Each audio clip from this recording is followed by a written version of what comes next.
भारत में जन्मे एक मठवासी संत, एक युवा सन्यासी के रूप में भारतीय संस्कृति की सुगंध विदेशों में बिखेरने वाले ऐसे महापुरुष थे स्वामी विवेकानंद।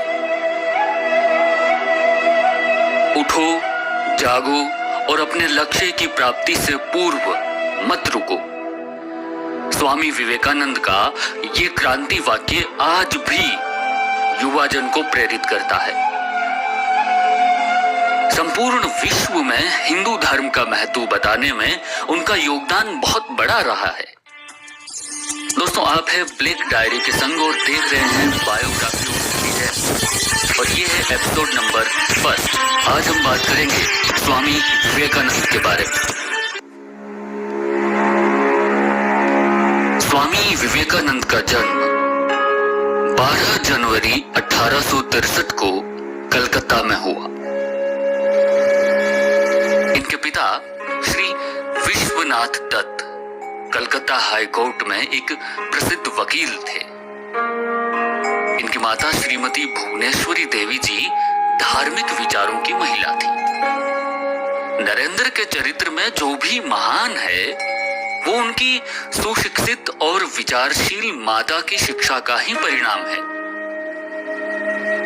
एक पुस्तकालय से वो रोज किताबें लाते और उसे वापस कराते। एक दिन कर्मचारी ने पूछ लिया कि तुम किताबें पढ़ने के लिए ले जाते हो या सिर्फ देखने के लिए? विवेकानंद जी बोले, पढ़ने के लिए। आप कुछ भी पूछ लीजिए। कर्मचारी ने एक पृष्ठ खोला और उसका नंबर बताकर पूछा कि बताओ उस पर क्या लिखा है। विवेकानंद ने बिना कुछ देखे उस पृष्ठ का हूबहू सारा विवरण बता दिया। नरेंद्र की बुद्धि बचपन से बड़ी तीव्र थी और परमात्मा को पाने की लालसा भी प्रबल थी। इस हेतु वे पहले ब्रह्म समाज में गए, किंतु वहां उनके चित्त को संतोष नहीं हुआ। वे वेदांत और योग को पश्चिम संस्कृति में प्रचलित करने के लिए अपना महत्वपूर्ण योगदान देना चाहते थे। रामकृष्ण परमहंस की तारीफ सुनकर नरेंद्र उनसे तर्क करने के उद्देश्य से उनके पास गए, किंतु उनके विचारों से प्रभावित होकर उन्हें गुरु मान लिया। परमहंस की कृपा से उन्हें आत्म साक्षात्कार हुआ। नरेंद्र परमहंस के प्रिय शिष्यों में से सर्वोपरि थे। 25 वर्ष की उम्र में नरेंद्र ने गेरुआ वस्त्र धारण कर संन्यास ले लिया और विश्व भ्रमण पर निकल पड़े। 1893 में वे शिकागो विश्व धर्म परिषद में भारत के प्रतिनिधि बनकर गए, किंतु उस समय यूरोप में भारतीयों को हीन दृष्टि से देखते थे। लेकिन उगते सूरज को कौन रोक पाया है? वहां लोगों के विरोध के बावजूद एक प्रोफेसर के प्रयास से स्वामी जी को बोलने का अवसर मिला। स्वामी जी ने बहनों और भाइयों कहकर श्रोताओं को संबोधित किया। स्वामी जी के मुख से ये शब्द सुनकर करतल ध्वनि से उनका स्वागत हुआ। श्रोता उनको मंत्रमुग्ध सुनते रहे और निर्धारित समय कब बीत गया पता ही न चला।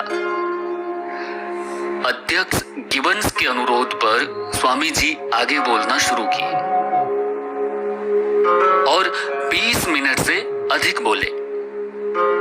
उन्होंने कहा कि जब हम किसी व्यक्ति या वस्तु को उसकी आत्मा से पृथक रखकर प्रेम करते हैं तो फलतः हमें कष्ट भोगना पड़ता है। अतः हमारी कोशिश होनी चाहिए कि हम व्यक्ति को आत्मा से जोड़कर देखें या उसे आत्म स्वरूप मानकर चलें, तो फिर हम हर स्थिति में शोक, कष्ट, रोग, द्वेष तटस्थ रहेंगे, निर्विकार रहेंगे। स्वामी विवेकानंद 4 वर्ष तक अमेरिका के विभिन्न शहरों में भारतीय अध्यात्म का प्रचार प्रसार करते रहे।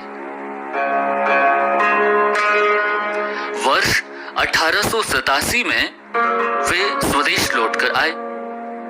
घर लौटकर उन्होंने देशवासियों का आह्वान किया, नया भारत निकल पड़े, मोची की दुकान से, भड़भूजे की भाड़ से, कारखाने से, हाट से, बाजार से, निकल पड़े झाड़ियों से, जंगलों से, पहाड़ों से।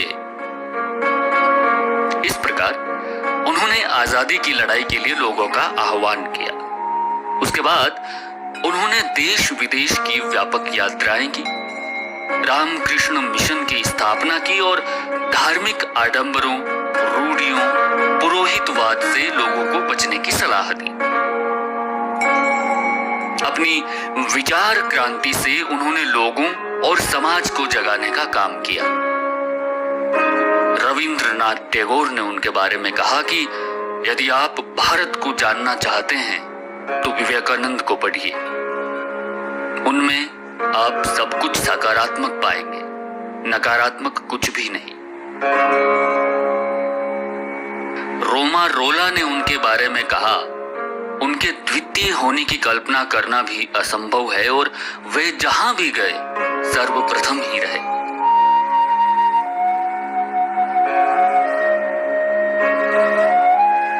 जुलाई 1902 को वे 39 वर्ष की अल्पायु में स्वामी विवेकानंद ब्रह्मलीन हो गए। उनके क्रांतिकारी विचार आज भी जन जन को झंकृत करते रहते हैं। दोस्तों, ये थी स्वामी विवेकानंद जी की बायोग्राफी।